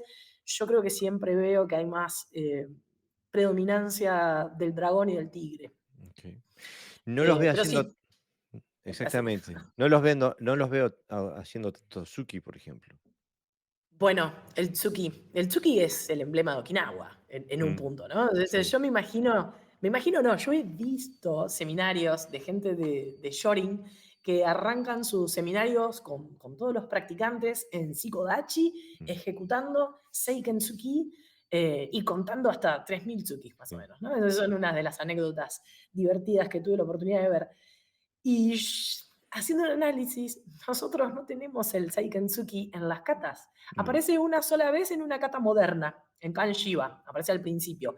Y usamos Seikensuki, pero se dice que originalmente era Shokensuki. Nosotros mm. usamos la mano siempre en estas posiciones. Shoken, o mucha gente le dice Ipponken, Hiraken, que mucha gente lo usa así, en realidad nosotros apoyamos sobre el dedo y después mano abierta. No hay catas nuestras que tengan el puño cerrado para golpear. ¿Y, no, Quizás algún Gedanuke, pero y el antiguo no lo usan? no que yo sepa o haya visto, Ok. no exactamente ese, pero es ir por otro camino. Si usamos nosotros esta técnica de Eso lo he Kakushiken, visto muchas veces, que sí. hay gente que hace esta lectura del Mm, golpeo con los nudillos. Eso no es una lectura oficial, mm, por las dudas, por si alguien de Wechi me está escuchando, pero sí lo he escuchado como visión alternativa, sobre todo cuando gente de Kyushu se mm, pone a hacer análisis de lo que hacemos nosotros. Entonces ellos ven acá, mm. en este gesto, ven Ah, esa técnica que vos no en los estás dedos, mostrando. no en los dedos, sino en los No. nudillos.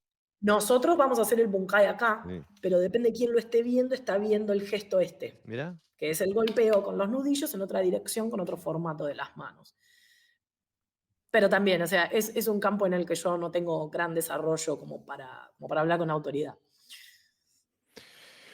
Bueno, ha sido menos mal que te contraté por 2 episodios.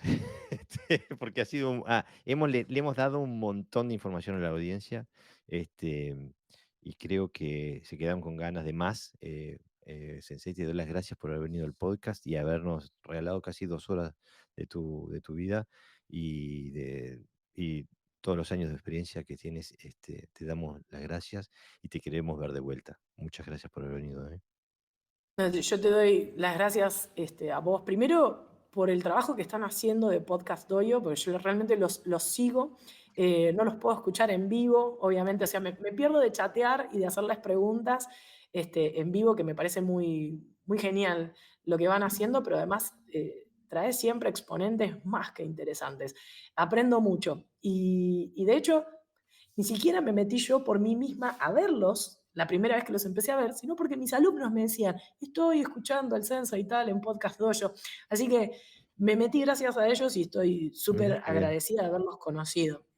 Realmente me parece muy útil el trabajo que están haciendo y yo creo que lo que están haciendo ustedes hoy acá va a dar inicio, o es el inicio de una nueva era de un karate más pensado, sería la palabra. No sé, eso se los voy a dejar a Ojalá. ustedes. Muchas gracias, Sensei. La verdad que, Gracias. bueno, seguimos hasta la próxima. Muchas gracias.